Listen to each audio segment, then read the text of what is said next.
नमस्कार, मी रुपाली रूपम रेसिपीमध्ये तुमचं मनापासून खूप खूप स्वागत करते। आज आपण उपवासासाठी साबुदाणा बटाटा चकली कशी बनवतात ते पाहणार आहे।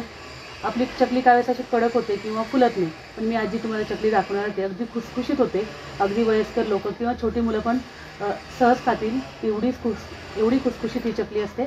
चला मग बनवायला सुरुवात करूया। बटाटा साबुदाणा चकली बनवण्यासाठी आपण इथे अर्धा किलो साबुदाणा छान भिजवून घेतलेला आहे। साबुदाणा भिजवताना नेहमी स्वच्छ 2 पाण्याने धुवायचा आहे। धुवून त्याच्यामध्ये एक पेरावर पाणी वरती येईल इथपर्यंत पाणी टाकायचं आहे आणि 6 ते 7 तास साबुदाणे छान आपल्याला भिजून द्यायचे आहेत। अशा पद्धतीने हे साबुदाणे मी भिजून दिलेले आहेत। 2 किलो बटाटे मी उकडून घेतलेले आहेत।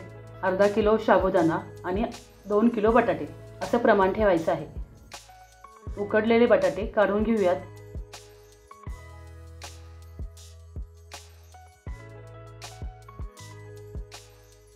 आता ह्याच कुकरमध्ये आपण साबुदाणा थोडासा वाफवून घेणार आहे। एक कुकरचा डब्बा घेतलेला आहे। त्या डब्यामध्ये आपण जे भिजवलेले साबुदाणे आहेत ते घातलेले आहेत। कुकरला 2 शिट्ट्या करून घ्यायच्या आहेत। 2 शिट्ट्यांमध्ये आपला साबुदाणा आपण वाफवून घ्यायचा आहे। तोपर्यंत आपण बटाटे सोलून घेऊयात। बटाटे सोलताना थोडासा गार पाण्याचा हात घेतला तर बटाटे पटकन सोलले जातात। ही टीप आहे तुमच्यासाठी। आणि बटाटे गरम गरम असतानाच आपल्याला पुरण वाटायच्या चाळणीतून बटाटे अशा पद्धतीने वाटून घ्यायचे आहेत, मऊ करून घ्यायचे आहेत। बटाटे गरम असताना जर आपण चाळणीतून काढले तर पटकन वाटले जातात।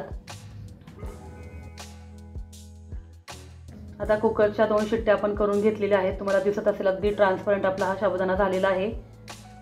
साबुदाण्यामध्ये आपण पाणी घातलेलं नव्हतं, फक्त कुकरमध्ये आतमध्ये आपण पाणी टाकलेलं होतं। अशा पद्धतीने आपला साबुदाणा वाफवून झालेला आहे। व्यवस्थित सर्व मिक्स करूयात, म्हणजे हलवून घेऊयात।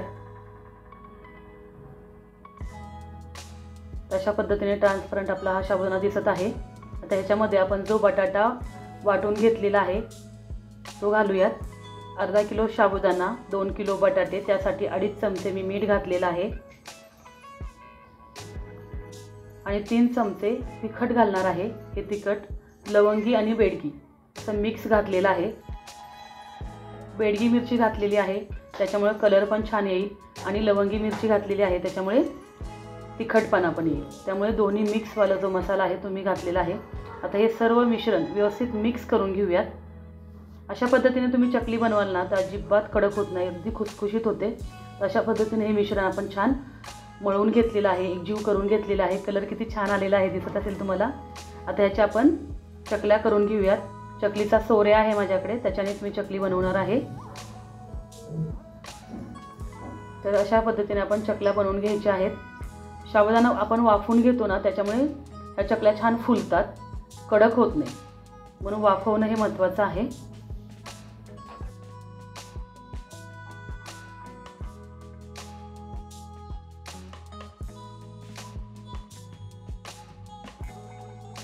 अशा पद्धतीने सर्व चकल्या आपण करून घेतलेल्या आहेत। ह्या चकल्या 2 दिवस छान उन्हामध्ये आपल्याला वाळवून द्यायच्या आहेत। तर अशा पद्धतीने आपल्या ह्या वाळवून चकल्या तयार झालेल्या आहेत। ह्या वजनी 850 ग्रॅमपर्यंत चकल्या माझ्या तयार झालेल्या आहेत। आता आपण तळून पाहूयात। तळण्यासाठी आपण एका कढईमध्ये तेल छान गरम करून घेतलेलं आहे। तेल छान गरम झाल्यानंतरच चकली तेलामध्ये टाकायची आहे आणि छान तळून घ्यायची आहे। तुम्हाला दिसत असेल अगदी पटकन फुललेली आहे आणि अगदी हलकी झालेली आहे। तर माझी ही बटाटा साबुदाणा चकली तुम्हाला कशी वाटली मला कमेंट करून नक्की कळवा। व्हिडिओ आवडल्यास लाईक करा, शेअर करा, नवीन असाल तर सबस्क्राईब करून शेजारील बेल आयकॉन दाबायला विसरू नका। चला मग भेटूया अशा छान छान रेसिपी घेऊन पुढील भागामध्ये।